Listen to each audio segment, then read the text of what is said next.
what is architecture? What are churches? What are stone circles? What are stained glass windows? All of these are external expressions of us sharing what's inside of us into the world outside of us. So when you're riding in a car and you're just looking down city streets, you're seeing the creation and the externalization of people. And we forget that. We like look at it as it's just an object, like it's a building or it's a road or whatever. But when we actually take in the beauty around us, that's what I'm talking about. This is why looking at a Romanesque cauliflower is so amazing, because you're like, oh my gosh, pattern. And then you're walking on the beach and there's a shell that looks like that, and then you have these other moments. And when you pay attention, life is showing you these patterns all the time. And that's really what we're getting at in terms of this term sacred, is that it's actually a flow of relationship between you and the infinite, eternal Mother, Father, God, source of all love, everything that is.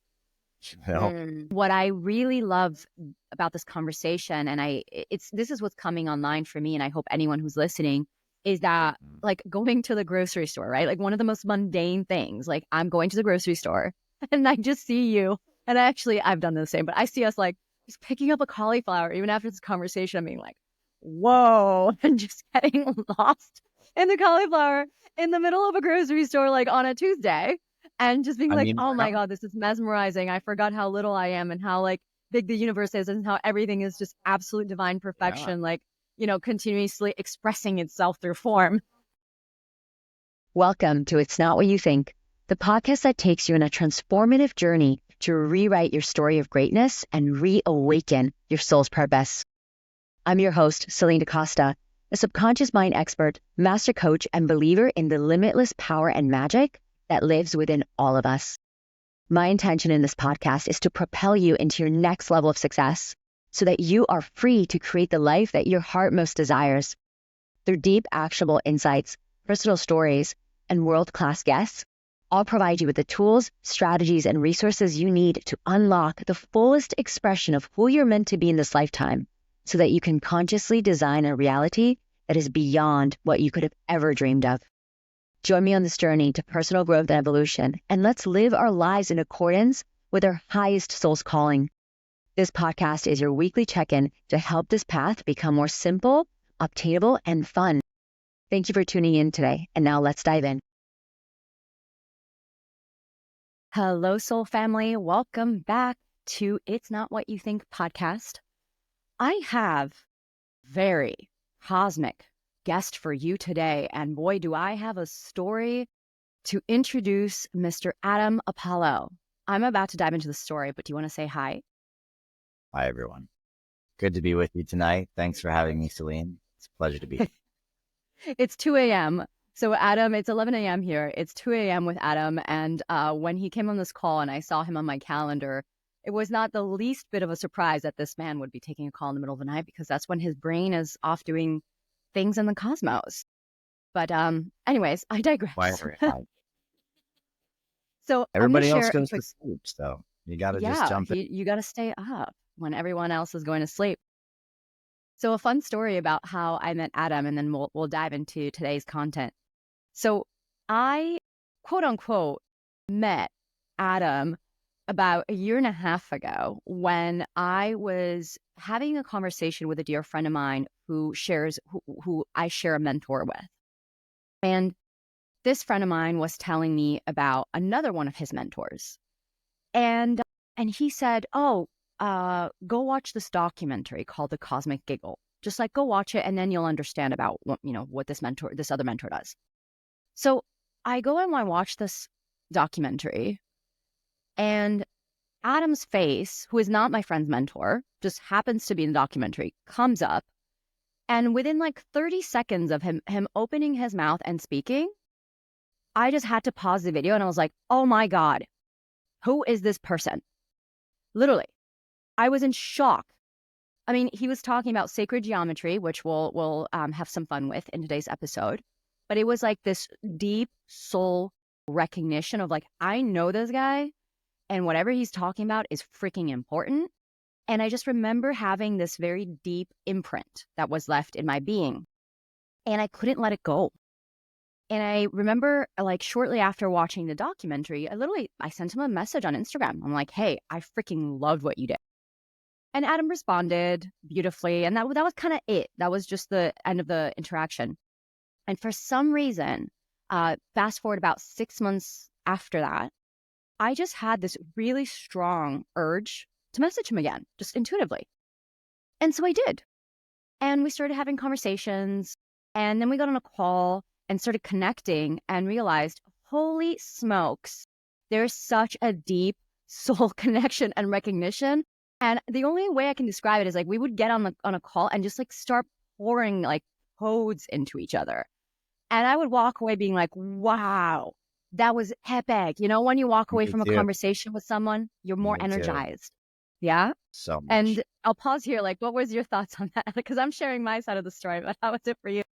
I mean, my goddess, just such an exquisite unfolding poetry of soul layers and self-realization and spiritual initiation passages, awakening processes, and service. How can we greatly and deeply and foundationally serve the world with all that we are and give our greatest gift, the purpose of our very life itself?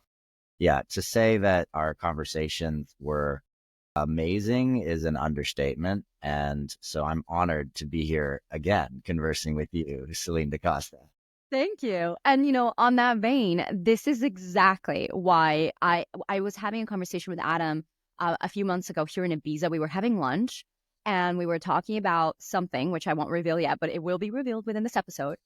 And I just had this feeling like, oh my goodness, like we have to like have this conversation out loud. Let's just get on a podcast and let's have one of these amazing conversations so that people can hear and see where that goes. So that's why we're here. And before we start diving into one of the rabbit holes we want to take you on today, Adam, I recognize that I've talked about my experience of you, and but would you be able to formally introduce yourself, because you are a Jedi, you're a master, you're a speaker, you're a mentor, you are many things. So if we could maybe ground people with like the formal introduction of you, and then we can take off on the spaceship. Absolutely. I'm Adam Apollo. I'm CEO of Superluminal Systems and am dedicated to achieving a regenerative, sustainable, peaceful planet in my lifetime, and to develop and create an interstellar culture that expands and understands how to steward its planets.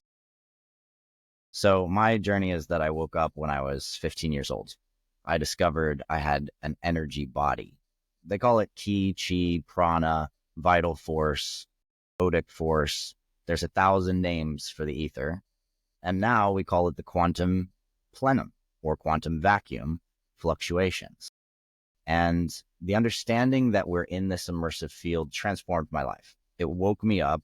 I had spiritual experiences cascade into an adventure discovering a key codex to the universe itself, and deeply, deeply challenged me in looking at the education world and seeing that so much of what our human potential has wasn't being taught.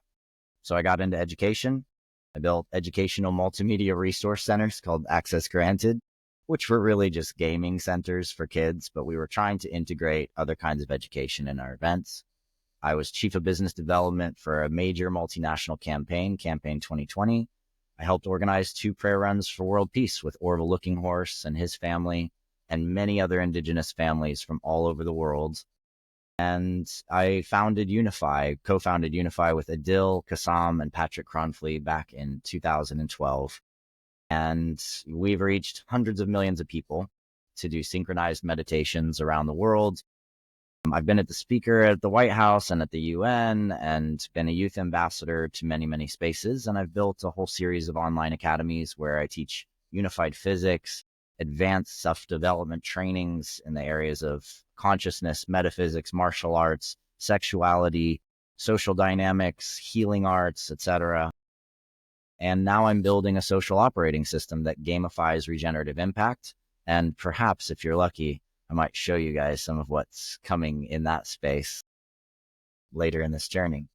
But yeah, I mean, I've been on a lot of adventures, and I'm just now publishing a book called The Dragon Key, which I also want to mention because it's been a deep, deep labor of love. And essentially, the book series is all of my work, of all of my writings, of all of my lifetimes, with all of the people who I was in those lifetimes with, recognized, mentioned, and listed when where I have their permission to list their names in the book. So it's a soul family publishing journey, which is just massively working and transforming me through all of the healings of integrating all of this work that I've done for the last, 25 years of my life. Beautiful. Thank you. Something that I love about you that will become much more apparent throughout our conversation is that you hold such deep knowledge of these Thank you. sacred geometry,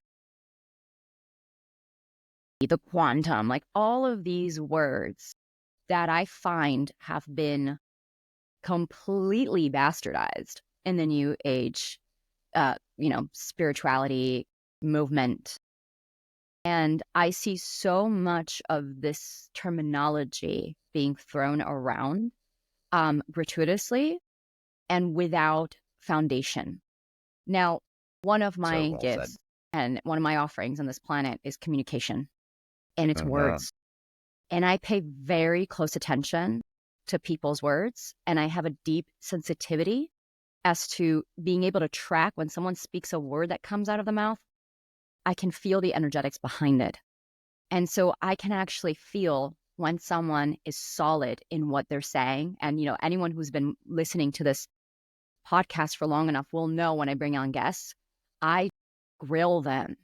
And I just go behind the thing they said, behind the thing they said, behind the thing they said, until we actually find the root that what they're saying is actually coming from embodied experience. And granted, I don't invite people in that I don't feel have embodied experience. So the actual process of getting to the root is just a really fun excavation journey of helping people see the different levels that are behind these concepts.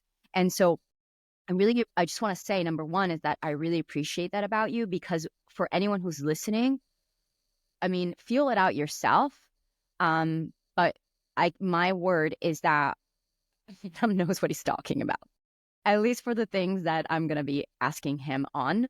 And he's very grounded and multidimensionally tapped into these concepts. And it's not just like a fluffy, like, oh, I learned about this at a Tantra workshop once, or like, I've been hanging out in LA long enough to have heard this word, to use this terminology in a way that is eloquent enough where you think I know what I'm saying, but I'm not actually saying anything.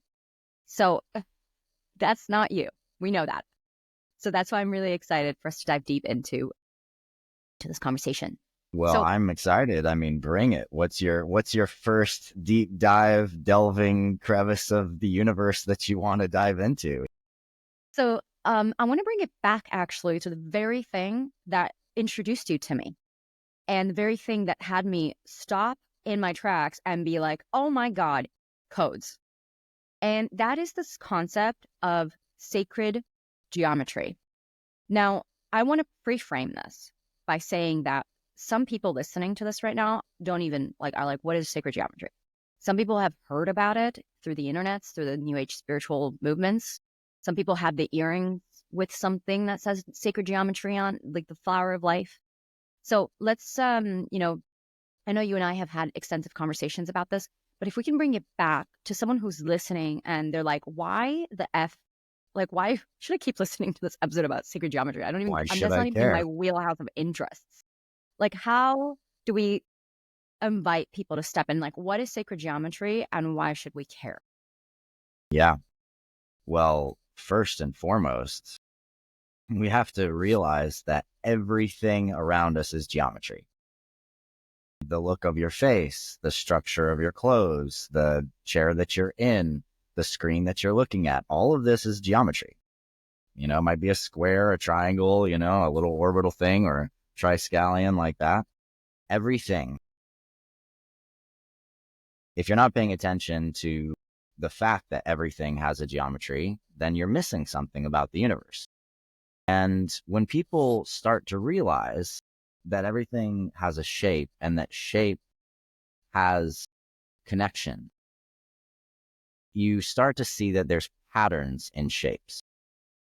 So if I look at a flower, I see a specific pattern of petals. It turns out that the mathematical pattern of that petals also matches, in one case, like a rose, matches the mathematical pattern geometry spiral of a nautilus shell, which happens to match the geometry of our DNA, which happens to match the geometry of logarithmic spirals all the way out to galaxies, hurricanes, and all of that is just golden mean ratio spirals. That's one logarithmic spiral. And yet all these things at all these different levels of the universe are interconnected by one simple geometry. That is what makes this statement of something being sacred, that it's got some level of omnipresence, a fractal holographic nature, meaning that pattern exists everywhere at every scale. Now, it turns out there's some other geometries that are very important, and not only important in terms of their sacred tradition, but their sacredness in how they literally form the structure and fabric of space-time itself.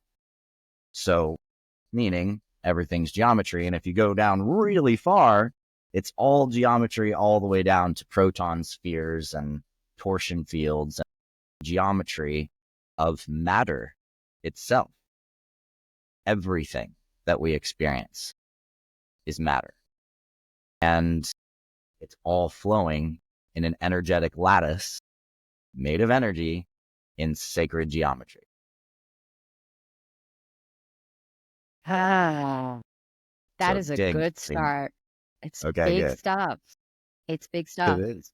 Yeah. So I'm curious about the way you hold the word sacred, because that's Yeah, a word that sure. also gets tossed around. So in the context of, would you be able to elaborate on, you said what makes it sacred? Okay, what does make it sacred? Can we talk more about that? Yeah. Well, it's interesting because when you have an experience in your life that gives you a physical, an emotional, and a mental shift in perspective, and that allows you to feel as though things are more beautiful and connected and perfect than you ever noticed before. When that happens, we call that a spiritual experience. We call that an experience of awakening. We call that an experience of ascension. Although this word is, all that means is that you're here usually, and then you're here and you're like, whoa, I didn't realize this about my life before. It's just realization. That's all it really is. But there are certain realizations that have an effect on our core, our being itself. And certain geometries, like the pentagram, for example, when you get to know this geometry, you realize it's the symbol of ancient cultures of the earth all over the world. It's the pattern of rotation connecting Earth's orbit to Venus's orbit in the sky. Actually forms the phi ratio spiral we were talking about before. It's mediating all of these things, and it actually creates curvature in space-time, which creates gravity itself. And so this idea that ancient cultures had, this spiritual idea, this sacred idea of something that they could see that to reality itself, to God, to Goddess, to the infinite, to the eternal, however you want to look at it. We're in a communication with this universe, right? And so these ancient cultures knew that and built sites and laid geometries in stone and in sacred objects, carrying that wisdom through time. Now, did it start with them? Probably not, because these same geometries underlie the way the entire universe works. All matter, all energy. And so in that way, we can also say sacred in the form of like, okay, we have a scientific method to understand all things. But when something transcends that science itself and actually integrates everything in a way that is infinitely complex and infinitely beautiful, it's an intelligence beyond what we can constrain to an objective analysis, if I were to say it correctly. And it is what it is. We can't actually objectify that which forms everything that we are. Mm-hmm. Can we? It's us already. It's making us. It's making your body. And the interesting thing is, too, that you can start to trace these geometries like the pentagram, hexagram, heptagram, dodecagram, 12, up to, icosahedrons, and on and on and on. And each one of these geometries, there's specific ones that actually correlate to the vibrations of the chakras or chakras in ancient Hinduism. And that work, that integration work of seeing how these geometries are connected to the chakras, allows you to see how your body and your being at different parts of you is in a communication with space-time around you. You've actually got interfaces. So all I'm really saying is you've got a power plug, you've got USB, you've got, your fire wire, or your et cetera, all the way up to your Cat5 internet cable that's allowing communications between things. Just like you and I are communicating in the certain frequency bandwidth and a certain geometry that's letting this sound translate between us. But we've actually got that built into us. We've just figured out how to technologically externalize it. And that's going to be a big part of our overall conversation arc, is understanding that as well. That technology is really just an externalization of the incredibly beautiful patterns within us. And the unfolding of us to create things, I mean, that's pretty sacred. That's your life, isn't it?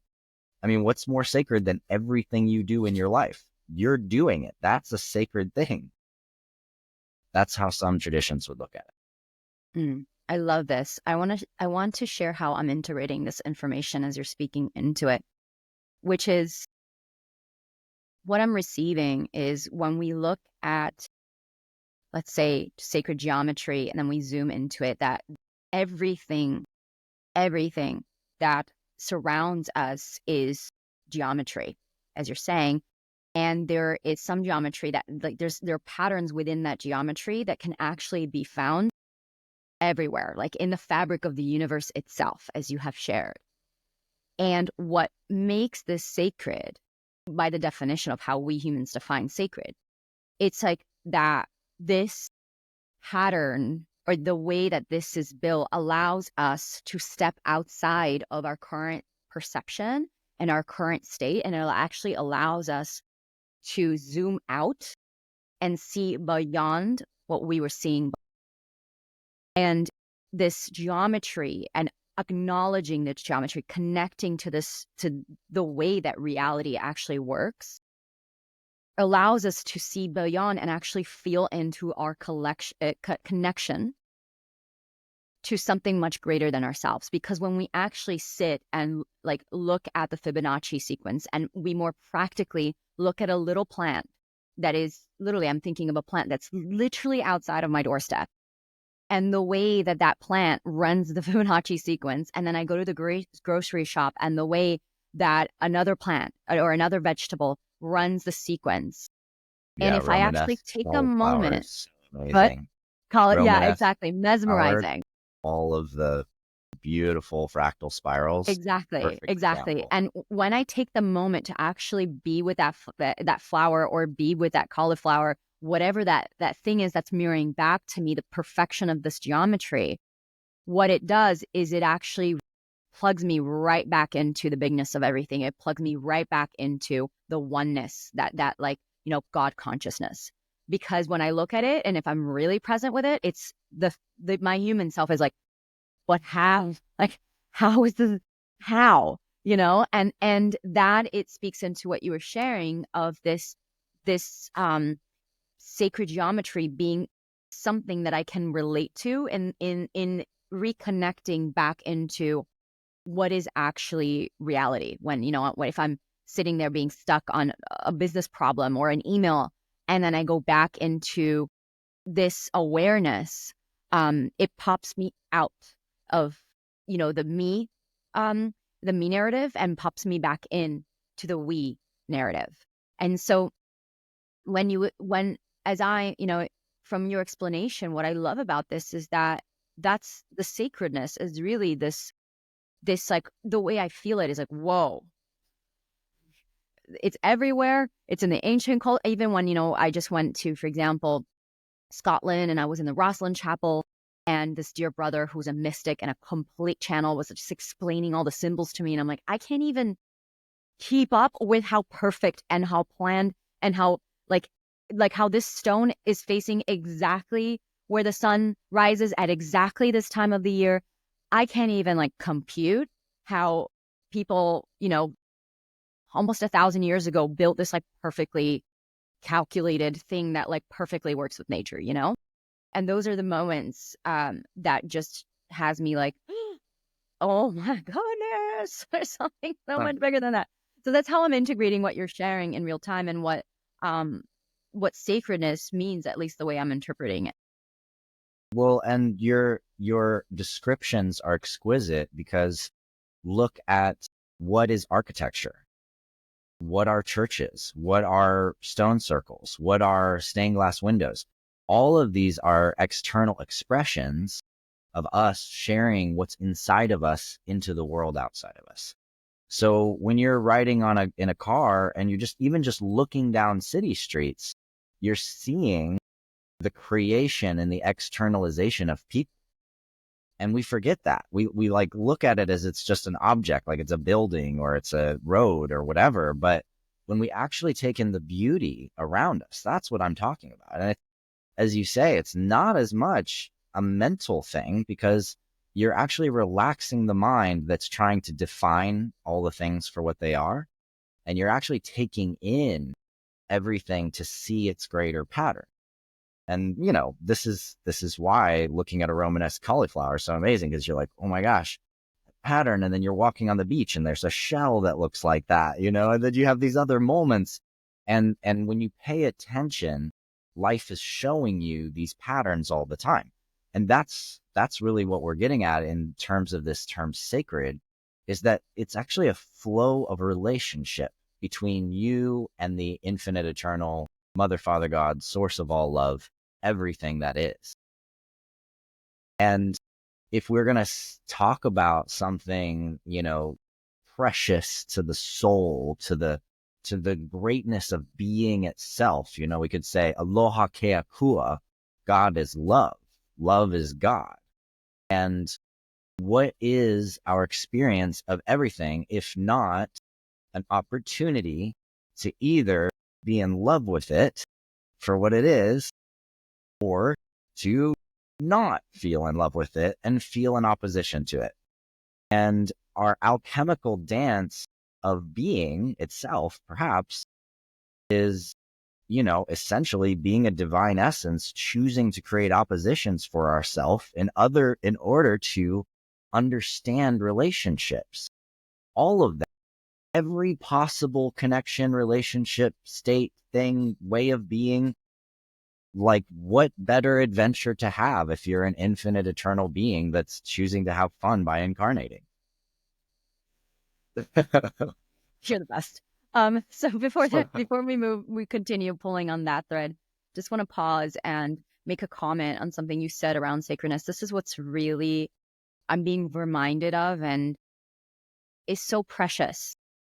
What I love about this conversation is that sacred, when we're talking about what's sacred, it's it's the best word that's coming through is like democratized, as in like anything can be sacred anytime.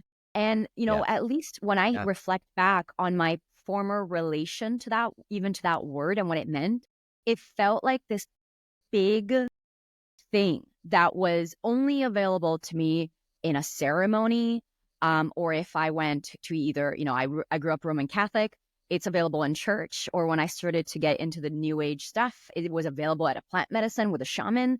It's available if you like buy this really important crystal that was imported from this country in this place, and now you have this really fancy thing that you bought that is very sacred, right? And there's like this ooh, sacred thing around it. But what I really love about this conversation, and this is what's coming online for me, and I hope anyone who's listening, is that like going to the grocery store, right? Like one of the most mundane things, like I'm going to the grocery store and I just see you. And I've done the same, but I see us like just picking up a cauliflower, even after this conversation, being like, whoa, and just getting lost in the cauliflower in the middle of a grocery store, like on a Tuesday, and just being like, oh my God, this is mesmerizing. I forgot how little I am and how like big the universe is and how everything is just absolute divine perfection, like, continuously expressing itself through form. And what I love about that and the invitation that I want to also extend is just like, how can we find, even when you're saying you're driving down a yucky city that you're like, oh, I hate cities. But actually, if we were to choose the way that we were experiencing reality, then the choice is, how am I choosing to see this now in this moment? And in the spirit of what you said, we create opposition in order to remember our divinity. So we will create the opposition of, oh my God, this city is so dirty and it's so gross and I don't like it. So that we can remember, even now in this moment when we're talking about, that's actually just a reflection of human consciousness. And we can be reminded that even this distortion in and of itself is divine perfection. And so this is what I really love, is that if we actually really, really slow down and connect to self and are in our divinity, we see the world through those eyes. And in that, it's all sacred every day, every moment.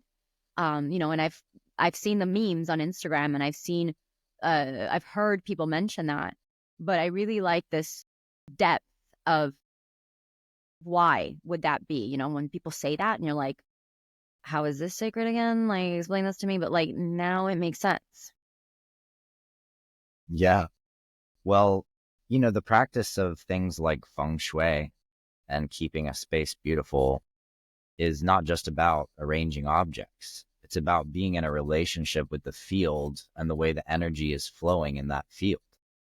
And that practice is so powerful. If you look at Japanese culture, if you go to people's homes and you look at the gardens and the way that the houses are built and the way things are placed, everything is artfully placed to allow energy to flow as well as it possibly can.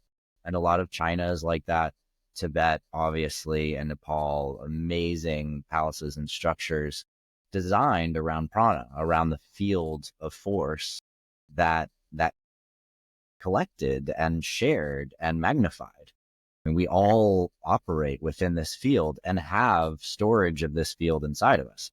It's bioelectricity is one way to look at it. It's an electrical system that you're running in. And that electrical system also has to stay grounded, right? This is one of those terms that gets kind of wacky out there. But the reality of what groundedness actually means is experiencing the gravitational link between your body and the core of the earth. In other words, grounding is actually relaxing and feeling how gravity is pulling you towards the core of the earth. That's the ground current, because we're talking about the ether, the quantum field. So that's the quickest pipeline, and it's through gravity that links you to the center of the planet, which is also why the flat earth delusion is such a major problem, because in the ancient times, actually not even that ancient, but back in the days of the Roman Empire and Christianity traveling across Europe, one of the biggest campaigns was to make the symbol of the pentagram evil. And we talked about the pentagram and how beautiful it connected to the rose and to the shells and galaxies and hurricanes. But they made that symbol evil. And interestingly, that geometry is the geometry of the vibrational structure of the root chakra. It's the 4-petal lotus vibrating to the 5: fire, air, earth, water, spirit. And so they literally were cutting off the root connection of the peoples across Europe. And you know what happened? Black Plague, the Dark Ages, all of these intense, horrible health issues across Europe, because there was literally a severance of the root connection. And that same kind of intensely ungroundedness, which also removes a sense of responsibility for the body and for others, and the sense that you're a sacred person. You're not just a stranger. You're like a being that I could get to know and connect with. A lot of these like foundational physiological connection pieces can get lost if you're not actually experiencing that grounding link into the earth.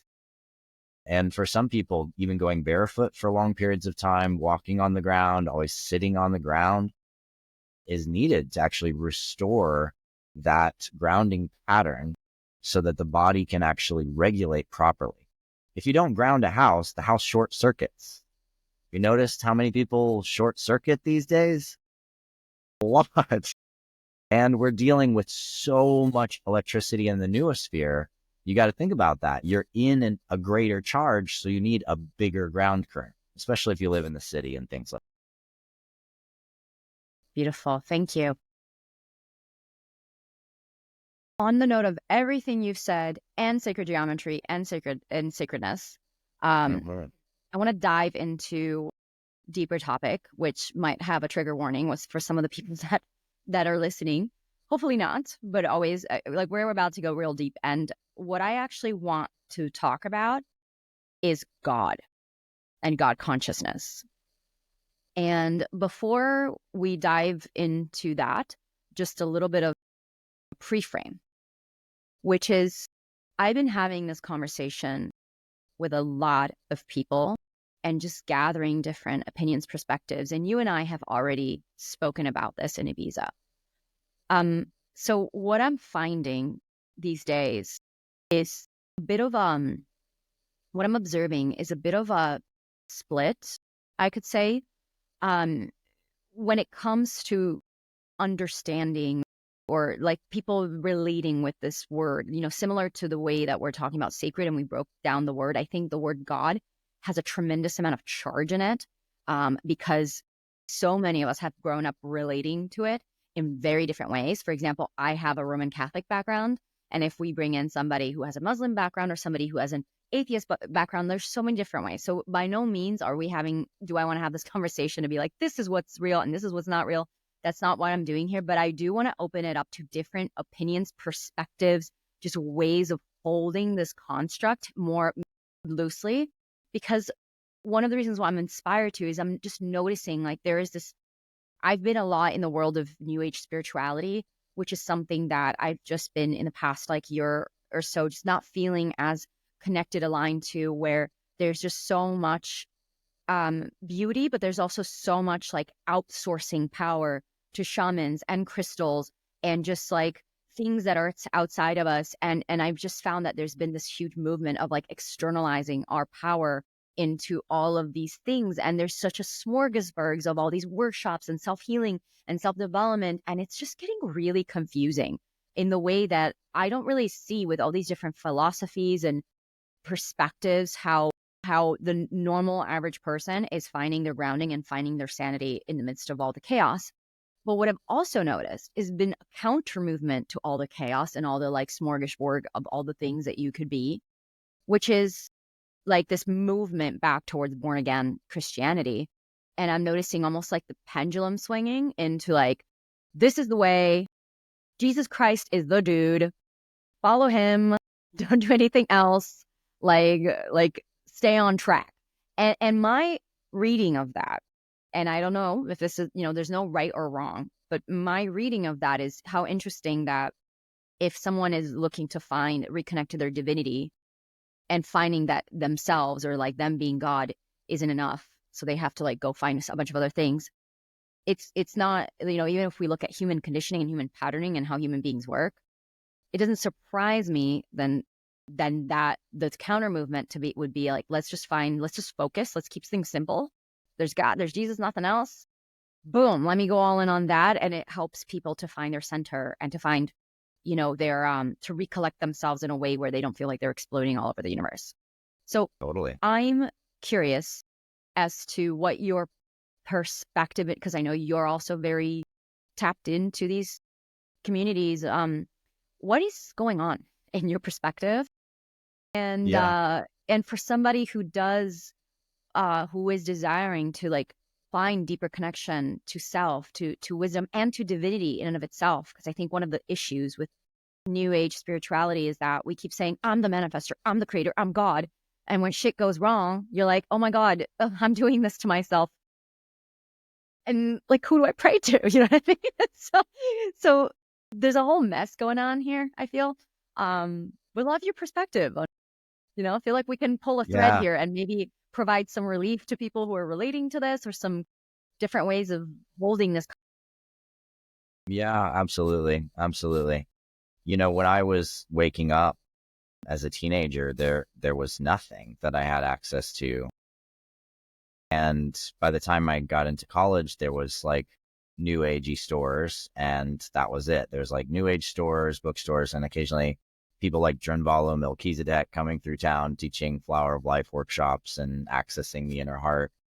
And I think that from a greater perspective, this awakening process going on within the collective happens through internal experiences first. But when your culture outside doesn't give you language to describe it, to define it, to have a clear and coherent way to communicate about it, you scramble for language to describe the experiences you're having. So the first part of these movements, so to speak, is an experience, a bunch of really poorly used language, and the co-opting of specific language as well, like the word shaman, the co-opting of the word, there's 1,000 of them essentially. But quantum, is another one that's like a big deal, because quantum has some very specific meanings in physics, just like supersymmetry. Generalized culture popping out the word quantum for anything because I'm doing it with consciousness isn't accurate, and it creates divides between people. But this is part of the internal gestation process, right? Because everybody's trying to just figure out how to describe what they're going through, and they don't know that they're using any terms right or wrong. We all have to just figure out what words to use to speak about these things that we experience. And there's then a phase, the yin and the yang of culture and energy, the great I Ching, the cyclic process, the summer, winter, day, night flow of everything also works internally and externally. So we're in a phase now where we're all externalizing all the sacred stuff, because it's in that sacred fan, bro, and it's in the sacred drum, dude, and it's in each of these things.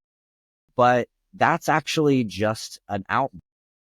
Just like the in-breath is discovering all of these new parts of you.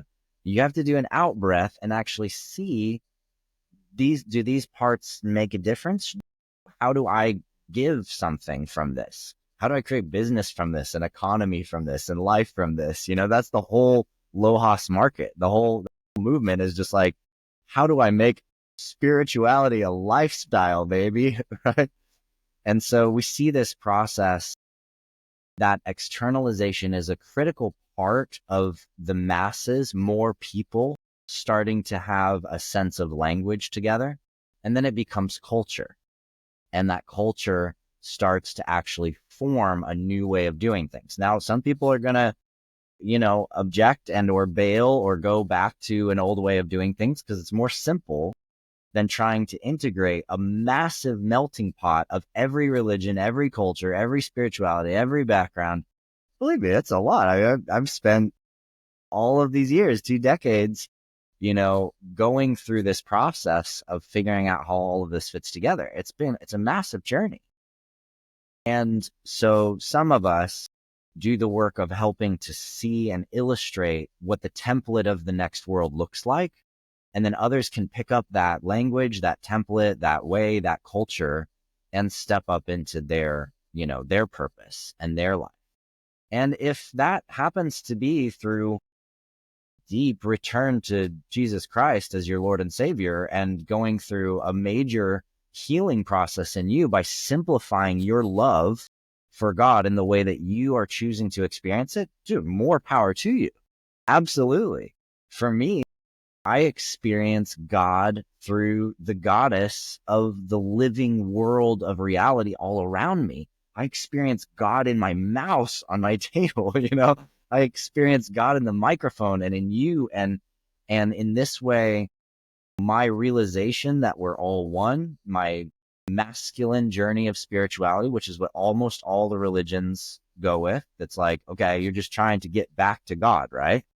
Well, I've been there, guys. I mean, I've been there many times. And when you're God, you choose to go back into the flow of all of the experiences so that you can fall in love, be in relationship, go through change and growth and all the things that happen because of time and space and this gift of the experience of being alive in this universe. And rent. And what? And Pay rent. Like house rent? No, and rent. And That was rent. me I thought you ranting. said Yeah, and and rent. rent. And with all of that, then you got to pay rent. I'm like, Yeah, yeah, plus you do. yeah, plus you pay That's a rent. really random thing to I mention. mean, geez, isn't that okay? But hold on, but that's really interesting that you heard that, because look at this, right? You have to pay to live and have a roof over your head, right? But what do you pay with? You pay with this thing that we constructed that's an idea called money. And where do you get it from? Oh, well, you get it from other people that have it, right? Well, where do they get it from? Well, somebody printed it. And what is it? Well, it's actually just paper, but equals numbers and it equals things and it gives you rent and it gives you food and it gives you all of this stuff. And money, and I know you're really into the magic of money. So I love talking about this with you, because money in this very real sense is just like, it's the same thing as the energy of space-time. It's literally just like the fabric of reality in the form of something that we're just saying is money. I mean, I can literally just pick up this piece of organite and I can say, this right here, this is worth $500. Do you want to buy this from me? Okay, yeah, 500, that's fine. I'm going to keep it. Like I can make anything have value that I want. And that's a powerful realization for us to have, especially when we're challenged in finding out how we can make value in our lives. And it can actually be spiritual. You see that the seeking for great finance and wealth can be a spiritual journey of learning how to accept that you're worthy of receiving it and that it's all there for you, and that you actually just have to say what it is you want. You have to be what it is you want. And that ripples through the universe because of communion. And whether you're Christian and you think of that as the communion of the body of Christ and or being, in this space, that's if you're Catholic. And if you're not, whatever symbols you use, if you're a Jew and you've got like the beautiful, hexagonal patterns representing divine love around your space, or if you're Islamic and you love the 7-pointed geometry in your temples, you're using there is sacred geometry and patterns in the prayer of all of the peoples all over the world, all the time. And it's all really communication with what we want, right? Like our prayer is what we truly want to be for ourselves, for our world, for our lives, for existence, for reality. Hello, soul family. I hope you're loving this episode so far. Before we dive back in, I'd love to share with you one of my most popular and beloved free resources on how to stand out and magnetize your dream clients with your irresistible story. Because here's the thing, you have a powerful story inside of you. There's no doubt about that. But the question is, are you telling it in a way that empowers you? And not only that, that connects with and compels your audience? Whether you are a business owner or a leader who's in charge of influencing others, this masterclass will propel you in the direction of becoming someone who tells compelling stories that change people's lives, starting with your own.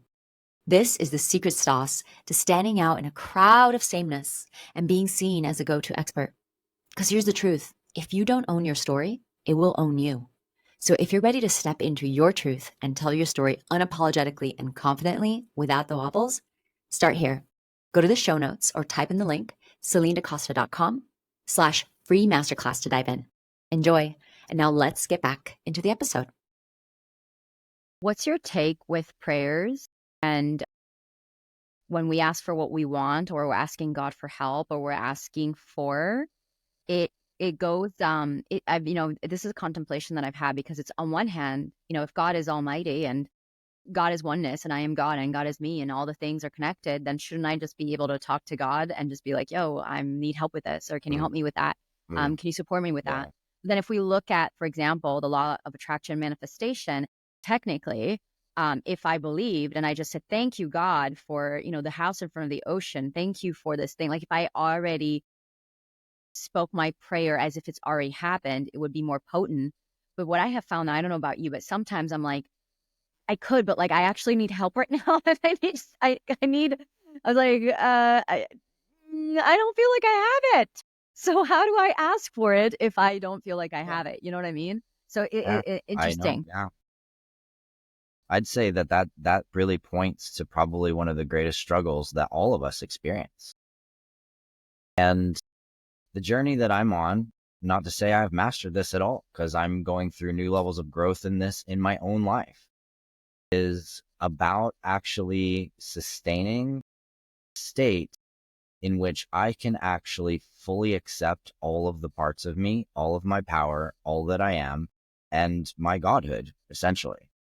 If I can accept that I am a divine, beautiful, exquisite being, and that everything that I've been and always will be is sacred, that is a huge relationship change.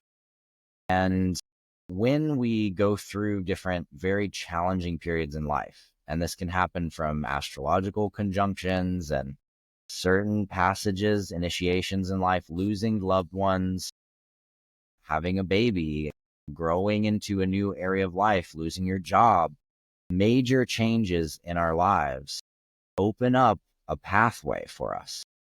And the pathway invites us to grow in specific ways. And when we're struggling with that growth, we can do so much judgment of ourselves to say, well, it's not better now. The external world's not matching my prayer. It's not matching what's happening because it's my fault, because I did this, because I'm not doing this right, because I haven't, fixed my diet, or I haven't, healed, my whatever issue I have with my body, or I haven't worked out enough this week. You can make those judgments any way you want. You can set as many barriers between you and your absolute eternal nature as you possibly want. And guess what? You do throughout your whole life. They're called plans. They're like the things you're going to plan to do, right? That's the stuff that you're stacking up in front of you as challenges for yourself. You're creating those challenges and you're creating ways to engage those challenges. I believe that the more I've gotten to know myself, the more I realize that even the most deeply challenging times in my life, and I've had some lately in the last few years, there's been some serious challenges in my life. I also have experienced the greatest shifts and up levels in my being at the same time.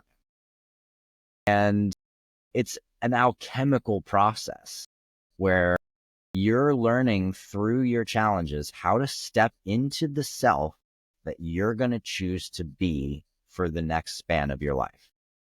And if who you're choosing to be is president, or is a senator, or is an international company leader, or is, a major author, or is a celebrity film, whatever it is, if it's big and it's going to affect lots of people, you're going to have your own journey of what it takes to accept that level of responsibility and experience of the self.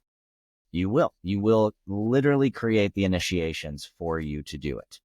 Now, the question is, will you keep going? Will you persist? Will you actually see it through that thing, those sacred visions inside of you? Will you see them become your life?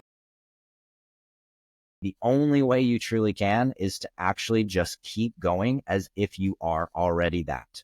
And so, yes, it's not going to look like it outside. It's going to look totally different and shitty and whatever, but you just keep going because you are that already.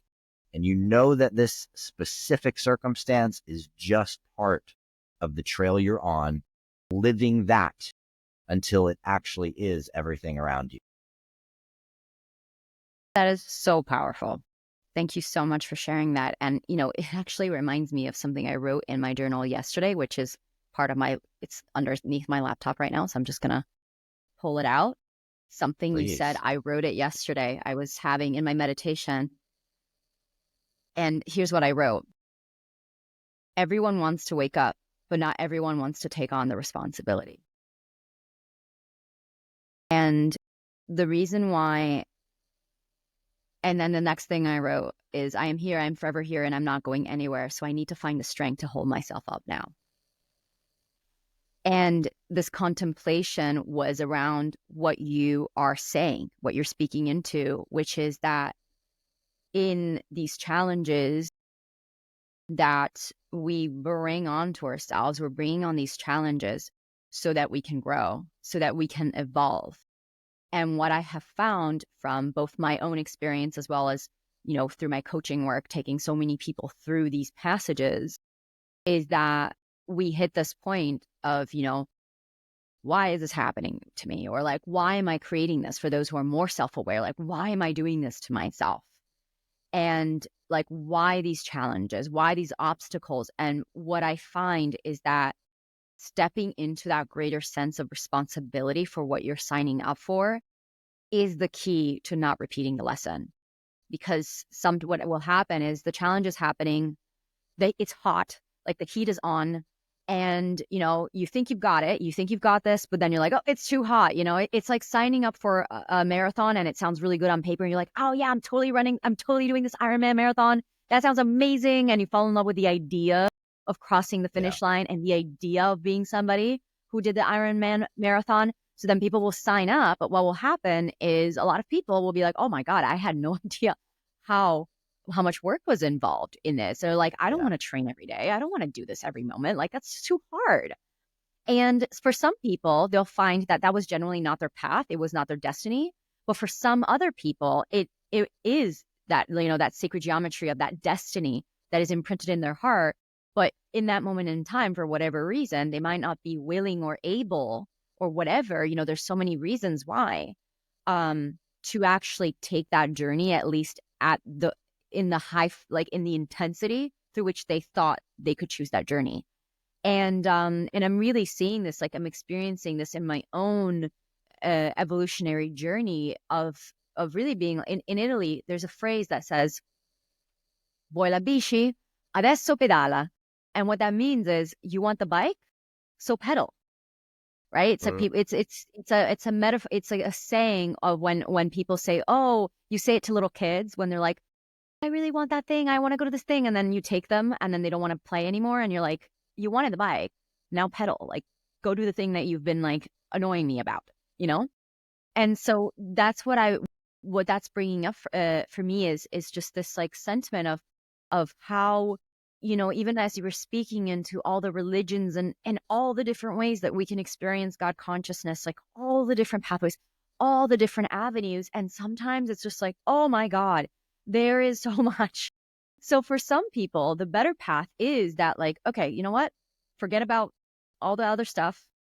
I'm just going to focus on, in that example we were using, Jesus Christ, me, God, Jesus Christ. That's it. We're good. Like everything else, let's toss it out. For other people like yourself, it's like, no, I'm going to spend the next 20 years integrating this, and I'm going to like get a grip on this, And then there's all the flavors in between. But yeah, that's what I wanted to speak into, is really this sense of choice that when we do take on a challenge, or we are calling in or praying for a really big change in our lives, a really big transformation, it's just important to stay connected, that something will be asked of us in order for us to become the person who is responsible, responsibility, the ability to respond for that creation. So Right. that's what's landing for me. Curious to Yeah. know what lands for Yeah. you. It takes a lot to become response able for more in the universe. And the beauty is we get to decide what that response looks like. So we can choose to take on whatever we want, and we can also choose not to take on whatever we want. And so it's a powerful place of choice that we're in at all times. And we can even change the way we're choosing to take on things. So we can say in ourselves that, all right, and a lot of what you described, by the way, is literally like the journey of pretty much every entrepreneur, right? Creating a company. And you can say, all right, we're going to create this company. We're going to structure it like this. We're going to do it like this. And we're going to create this kind of work cycle and this kind of workflow. And you can create all those plans to do it like that. And you can have a perception of that, oh man, that's going to be really hard. Like, okay, I'm going to have all of these people and this thing, and all that's going to have to have that, and I'm going to have equipment. I don't have to have things. And we can get so stuck in the things that we see are hard about a pathway, that we perceive as hard, that we actually make it super hard for ourselves.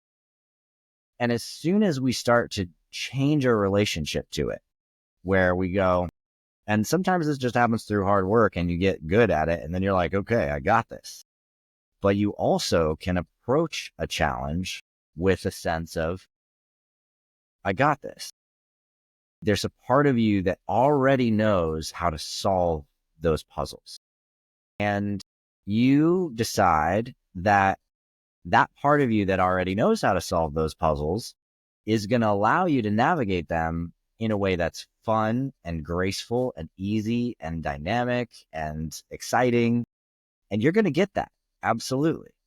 There's also parts of you that might get stuck on the idea that it didn't actually it wasn't really fulfilling unless it was hard. Like a lot of times we create these ideas of like, okay, well, if I'm going to really grow, it's going to be freaking intense. And then I'm going to like come out like a phoenix. And we make that journey for ourselves. And there's nothing wrong with any of these choices.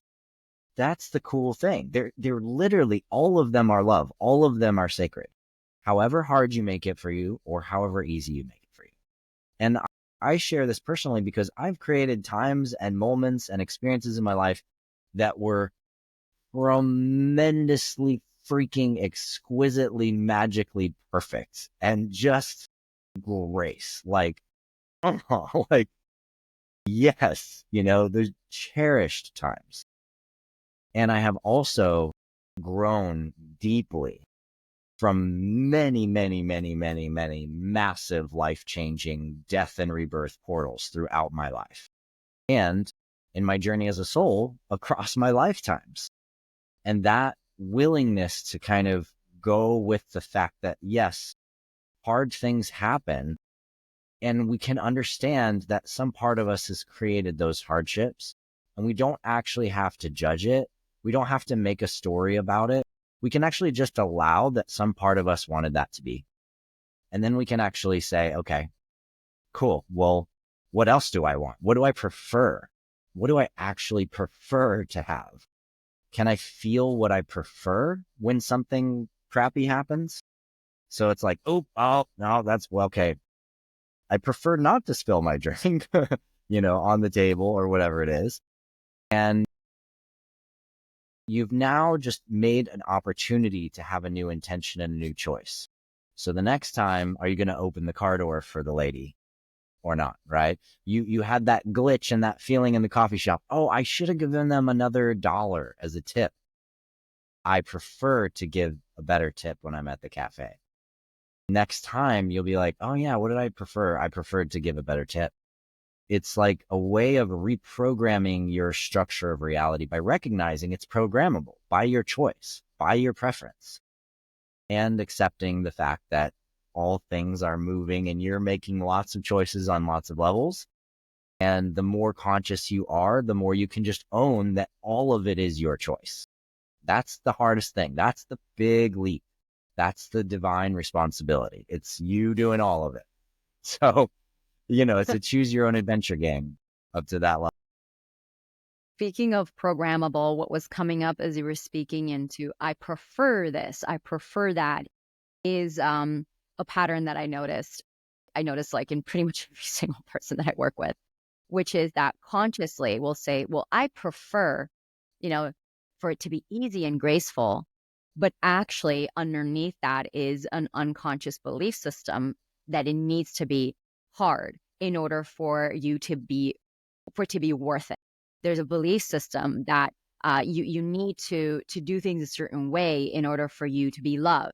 And those are the belief systems that we accrue from our unconscious programming as we're growing up. And so what I find with this piece around preference, because I do agree that it's like, okay, I prefer it this way. And I can't tell you how many times I'm like, but I want it this way. Like, why is it not happening? And it speaks into what you're saying, that consciously or unconsciously, you're always creating. So even when I'm working with people and they're like, this is the reality I've created, I don't like it.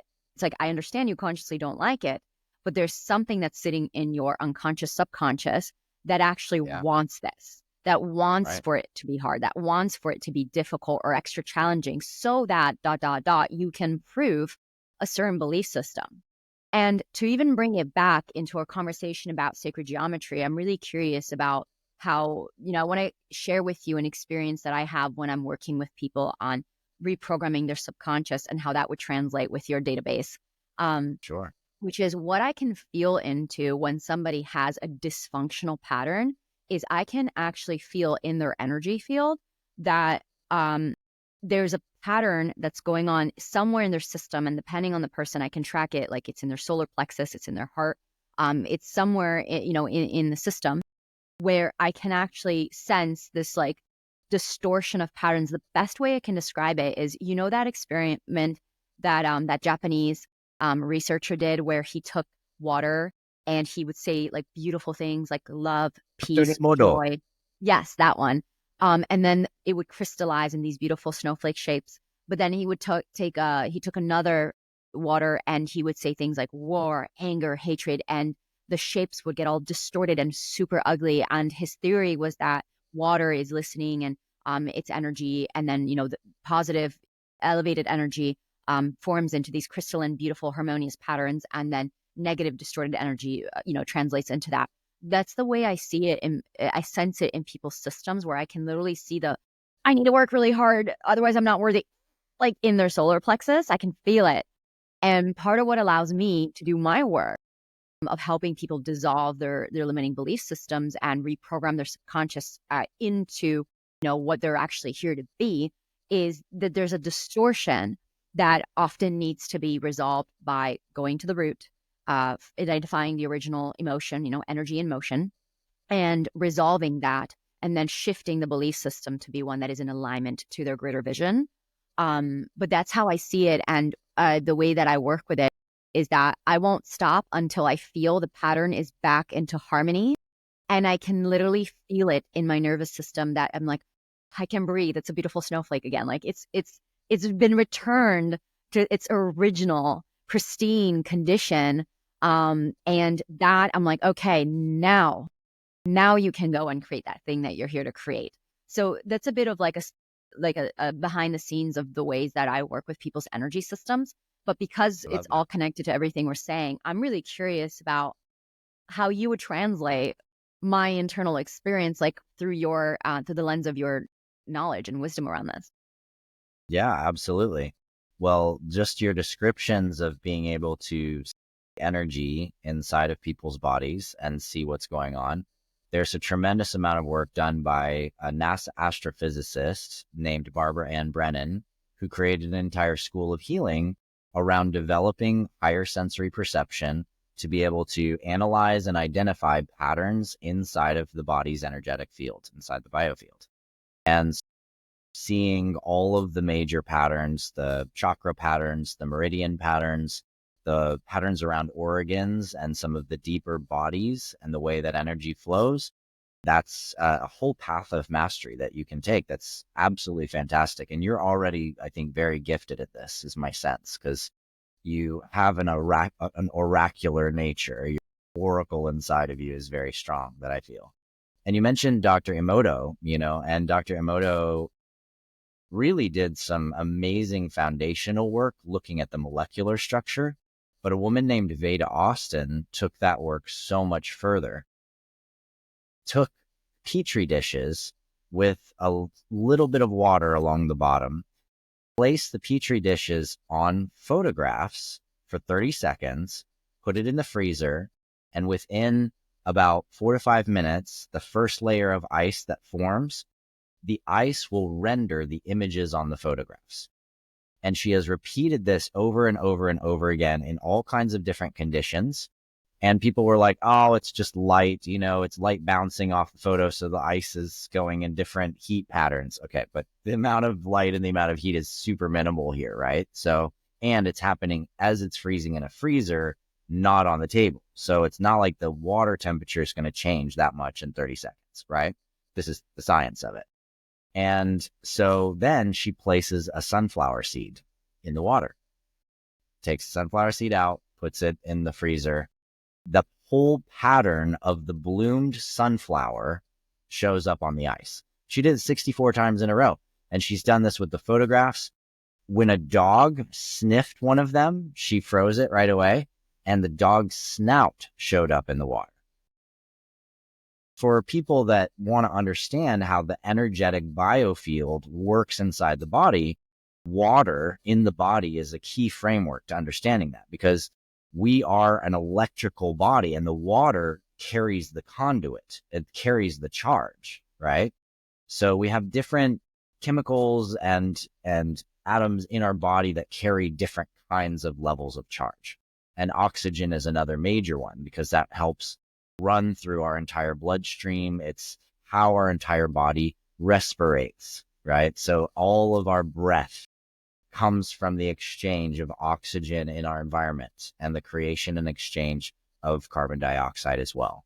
And so this is a process that we're in, a journey that we're in experiencing energy.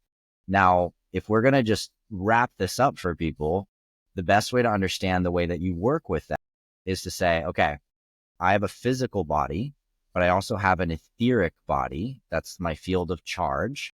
And then I have an astral body. That's my mental field, where all of the structures of belief patterns that my mind uses to, you can think of it as like change the lens to then change how the light flows. And that's the light flowing. That's the emotion into the body that then has a physical chemical experience of an emotional state.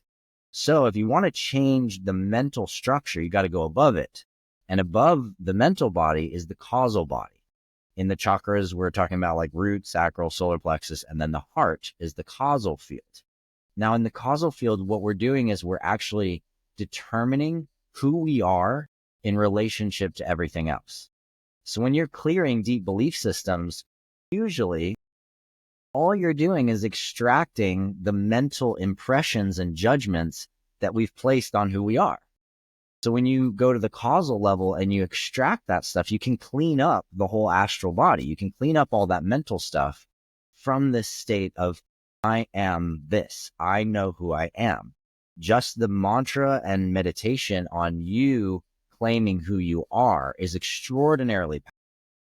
And from there, there's other consciousness steps where you then can liberate yourself from any one sense of identity by realizing your Akashic self, your throat level, the Akashic layer, all of the memory of all that you are across all of time, and your particular experience of all of that, by the way, not someone else's, not anything and everything. And then you progress to the spiritual realm, essentially, to seeing that it's all part of a gigantic spiritual, multi-universal flow of creation and experience expressing itself. And that goes on infinitely. And we surrender to the fact that there's no way for us to actually know what it all is. And that's where the crown opens. The crown is the bowing before the infinite grace that's beyond anything we can conceive. And so, yeah, beautiful that you work on this causal layer, and you probably also tap into Akashic stuff to help them reorient the astral mental body, and thus then reorient and change their etheric and their physical experience. That is such an eloquent explanation. Thank you very much. I'm like, oh yes. It's my pleasure. I knew you were gonna be able to make sense of it in a way that was unique and really easy to understand. Beautiful. Thank you so much, because that has helped me also. Everything you said, yeah, on point. I just knew that you had a way of articulating it, and there we are. Now it's articulated. And so, thanks for doing the causal work. It's important.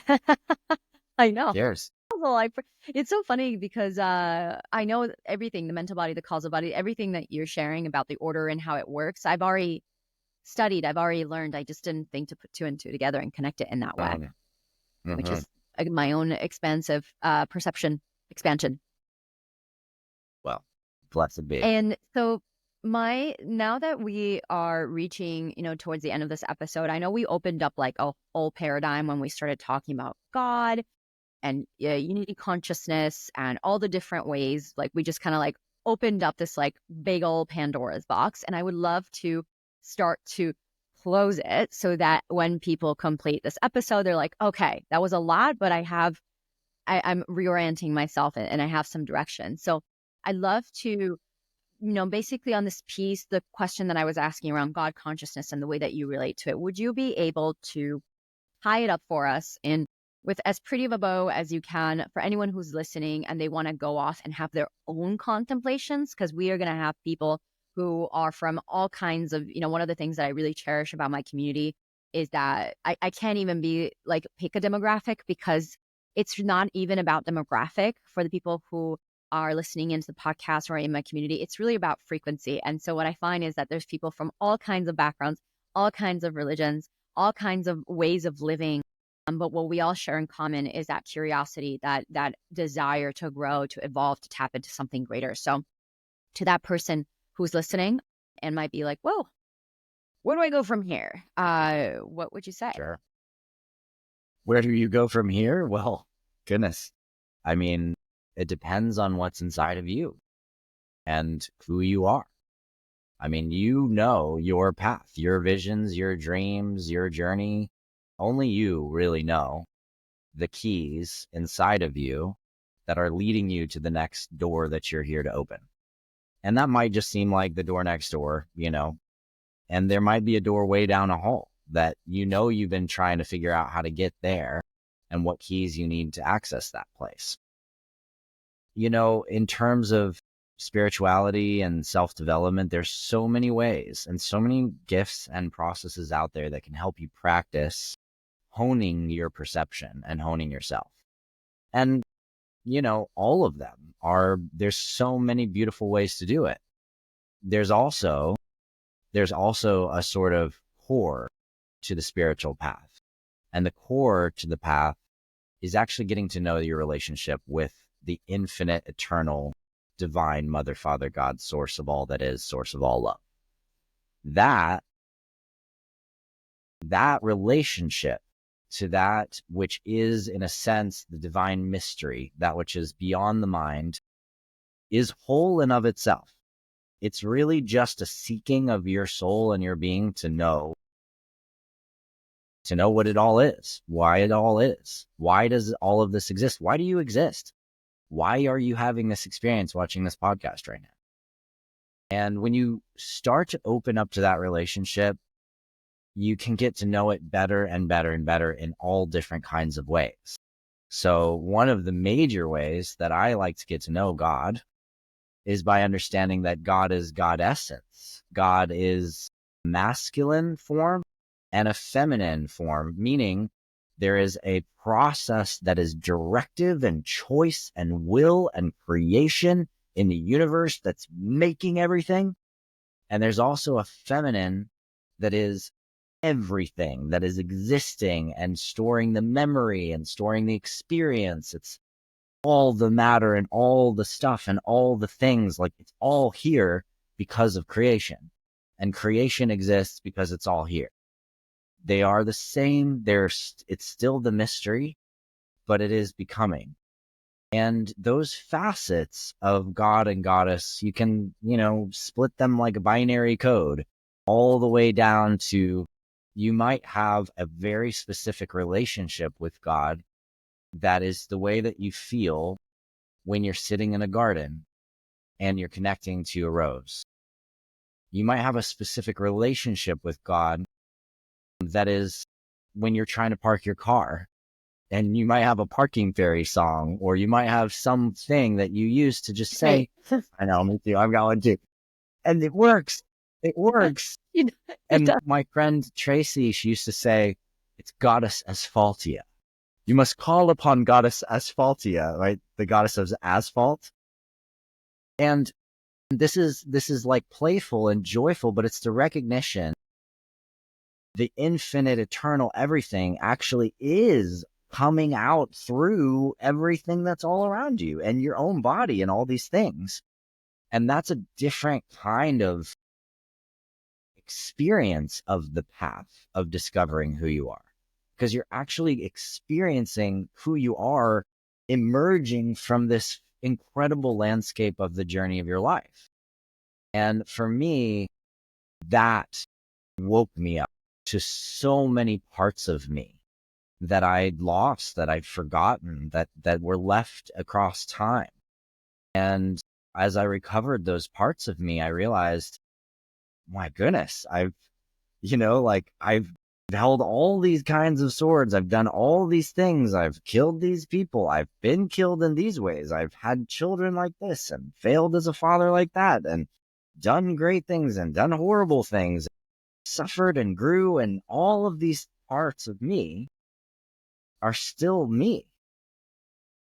And all of them hold memory and a wisdom and a gift for me.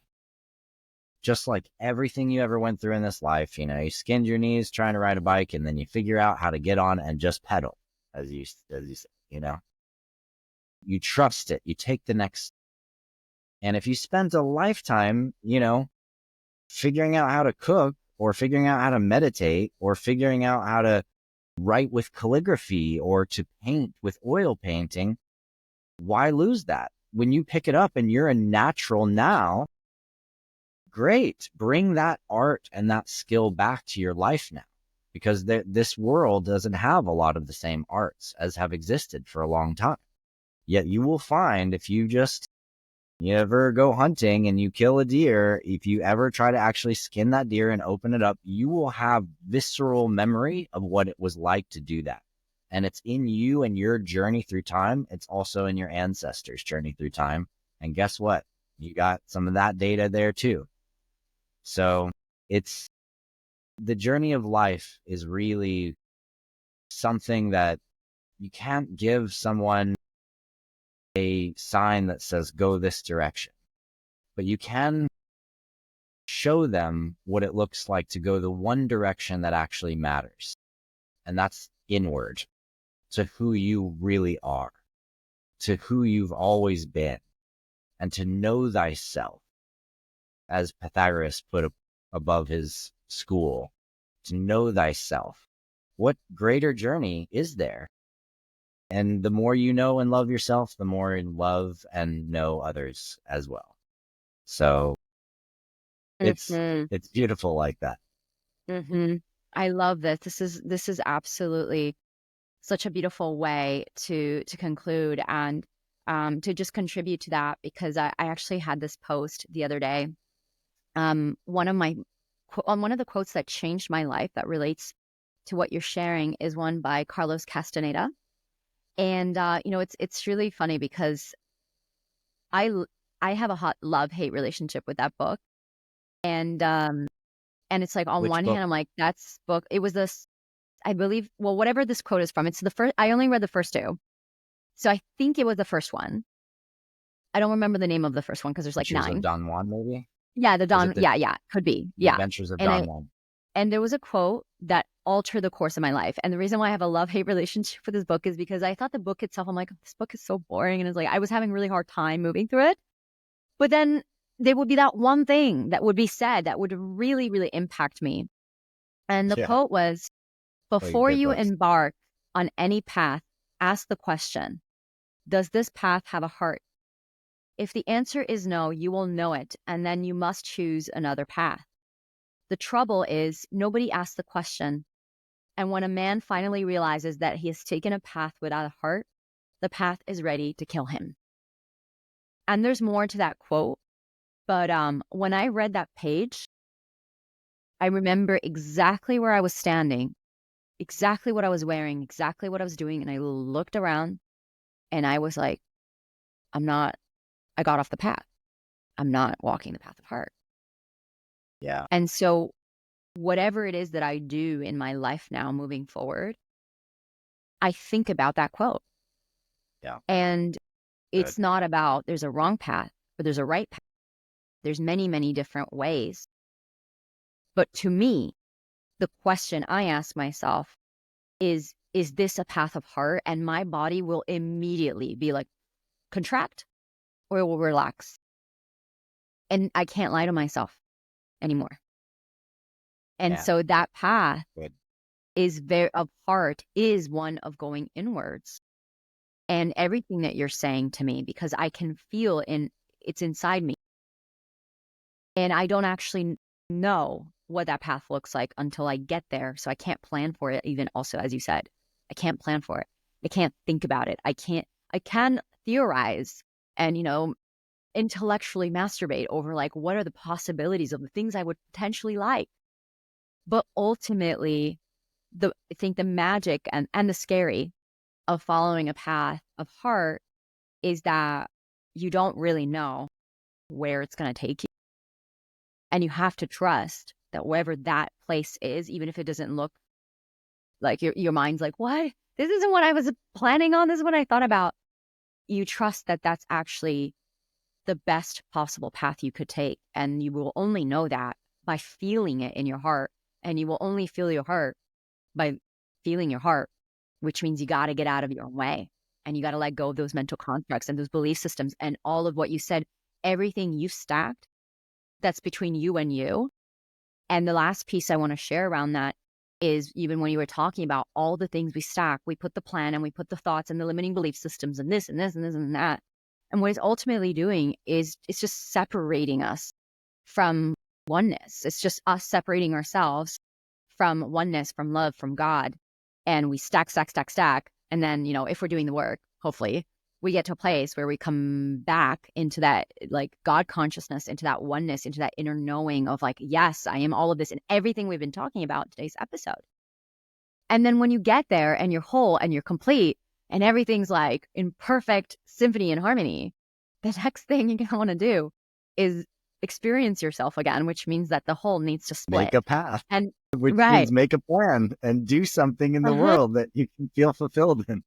To experience ourselves as again, and to fall in love with ourselves and with life all over again, and then start the game again of needing to go back into God consciousness just so we can decide and choose to split ourselves again so we can experience all of the fractals and all the variety of life so we can go back into God consciousness until it's like the big boom, That's how Cruise it along through reality, just doing the thing. Right? It's like just the game of life, just playing along. And just doing that as beautifully and consciously and intentionally as we can, I think is with really heart, with heart. This is the big thing that you're saying. And I really, really feel that and the resonance of that. And I'll say that in my own journey, I've had realizations about things I needed to create and to go and do and to make happen. And, sometimes or some periods of those pathways with my company, for example, there was a period where I was trying to essentially get investors to understand my project was a social network system, right? And I felt like I don't want to be pitching this as it's like against other social networks or something. Like, this doesn't feel right. Something was wrong and off. And things that weren't even about my project. I mean, even with dedicated investors, things were not happening. They were falling through. And, money was evaporating from investors that had planned to give us big capital. And I was like, something is off here. Like, what is really the deal? And I went into this deep spiritual reflection state on a day where I was looking at it and moving in my own meditation of self into a position where I could just see, is this happening to me? What is this all about? What is the lesson I'm here to receive? And I opened myself to receiving insight, wisdom, divine love, just to receive. And in that moment, I felt this vision land, and I experienced this infinite eternal goddess coming through the form of Gaia. And she showed me my own system that I was building and designing, and then showed me courses and creating education, which I'd been doing for the last decade. And then she was like, but look, every time you have people selling stuff, there's money that's flowing into these impact funds. Why don't you use those impact funds to fund an educational process that's called a mission? And suddenly I saw that a course like you would take in school, you could do the same process, but it could be get these materials, go to this location, clean up this beach, and now report your experience and have completed the course, so to speak, right? Service learning is what we call it.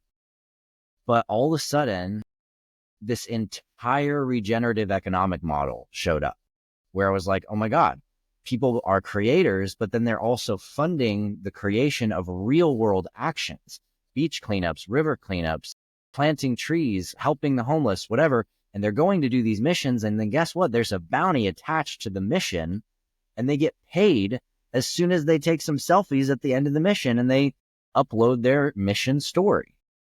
And all of a sudden I saw that Gaia was literally asking me to take this online creative experience, which great. Okay. Another online thing, and the energy and the magic of it to do what I am in service to doing, which is planetary regeneration, which is planetary stewardship, which is planetary guardianship. And I was literally not telling and didn't have the whole story and the whole truth of what I was to carry as my responsibility, as my gift to this world. And she wouldn't let me do it like that. She's like, nope, not till you get this next piece, And I love seeing it that way because it's this cute, sexy dialogue between me and this infinite essence of intelligence that is forging me to succeed in every possible way, that loves me so unconditionally that no matter what I do, I can't fail. And that is a big, big lesson for so many of us who fear failure so much. Oh my God, it's been one of my great challenges. I've believed that I failed many times in many lifetimes. And healing that is like, it is the acceptance, it's the acceptance of yourself, of God, of all that is. And it just says everything has been part of a lesson and it's part of a greater intelligence. And that surrendering can help us, I think, really forge our spirituality so much more than the hammering that we tend to do by saying we're doing this right and this wrong and we're judging. That's a different kind of forging. And if done right, it can strengthen you greatly. But learning how to surrender will truly open your heart and help you take the path that's truly yours to take. Man, all the things. Heck yes. Yes. Boom shakalaka. That boom shaka laka, indeed. Boom shakalaka, That's baby. the cherry Yes. on top. All right. I Oh, think yeah. that feels good. That feels like a proper poetic ending to that conversation. Perfect. Thank you. Although I'm you and honored. I both know we can keep on going for a few more hours, but for the It's interest so of true. people's times, Yeah. we'll And pause it my here. 3:40 a.m. Beautiful. Thank you so much for sharing all of that. And, Such a pleasure, my to lady. you who's listening, now what I love about these, when I do these episodes, I'm like, and I bring in these guests, I'm like, I am so obsessed with this person. It's the best person ever. They're the greatest. And, in the spirit of what we're saying, you would think it's like, oh, there she goes again, like being super like overinflating and being like all like, yay. I'm like, no, I really freaking mean it. I am not just being like pom-poms cheerleading, like, oh my God, this person's so amazing. I don't invite people that I don't think are incredible. And I do not talk about them in incredible ways if I don't mean what I say, and I say what I mean. So there we Way to go. be authentic. I feel very satisfied that we've proved the point. That's my little ego being like, I feel like we've done an exquisite geometry for the We did. listeners tonight, and it's been an absolute pleasure, Celine. And I'd be happy to come back and talk about any other topics anytime. And hopefully next time we can try it in a different time frame, and we'll make it work, being on other sides of the planet. And hey, what a fucking miracle, right? That we actually get to have this conversation live for people with you on the other side of the world from me, and share with each other and drop in with each other and feel each other and explore these things that are so deep and sacred to us. And I think it's so beautiful. I agree. Well, for people who want to find you, Adam, across, well, let's practical time and space. I don't know what your boundaries are with astral finding, but if somebody wants to like But I go won't on tell the you my internet exact and find address. more about you, because you run events, you're doing a bunch of stuff. So can you share with us how we can find you on the earth? Well, if you want to just go for an adventure, you can just Google Adam Apollo, because there's all kinds of things in all kinds of places. But you'll find me at adamapollo.com. And on Gaia, I'm on many different shows on Gaia. I'm actually recording with George Norrie again next week in his Beyond Belief series. And you can also find trainings of mine in the Guardian Alliance. That's guardian.is. If you're interested in, where we're going as a species and what's out there in the universe and what kind of beings are there, I've got other websites for that. And I have courses and, adventures and many different things for people to explore. And I have my book coming out very soon. So maybe when you're getting this, and we'll share a link, and you can join me on this adventure through time of exploring past lives and understanding how to actually navigate past life memories and do the work of really getting to know who you are. So it'd be an honor to have you join us in that adventure. I say this in the highest of compliments. You are so weird. in a way that you can feel the frequency is like super high compliment. I'm like, wow. Never When seen only such a wizards are weird, as they say. The wizard's weird is the way, my friend. Exactly. Beautiful. Well, now you have all the information. It's also all going to be linked in the show notes, and you know where to find Adam. As always, if, not if, but like, let me just specify, if you would like to share what blew you away from this episode, feel free to, screenshot the episode, like leave us a comment, let us know, tag us on social media, and we would love to hear what you love the most from us. So, yeah, with all of that being said, Adam, thank you so much for your gorgeous presence today. That was absolutely epic. Didn't expect anything less. And I will see you very soon across time, space, and dimensions. I look forward to that very, very much, Celine. Have a beautiful night, lady. Aloha, keakua, blessed be in Lakesh, wopila. Have a beautiful night. Bye. Oh, that was amazing. Thank you, beautiful humans, for tuning in to today's episode of It's Not What You Think. If you loved what you received today, make sure to subscribe so that you don't miss out on future episodes, and leave us a review on Apple Podcasts, as it helps us reach even more amazing listeners like you. If we aren't already connected on social media, Come receive even more tips and inspiration by following me on Instagram at Celine DaCosta or visiting my website at CelineDaCosta.com. After listening to this episode, I invite you to take a few moments to reflect. What stood out to you? What were your key takeaways or breakthroughs? And if there was one action step you could take from this, what would it be? Thank you again for joining me on this journey. I'm sending you so much love, and I can't wait to connect in the next episode. Until then, keep sharing your unique gifts and living out your most magical life.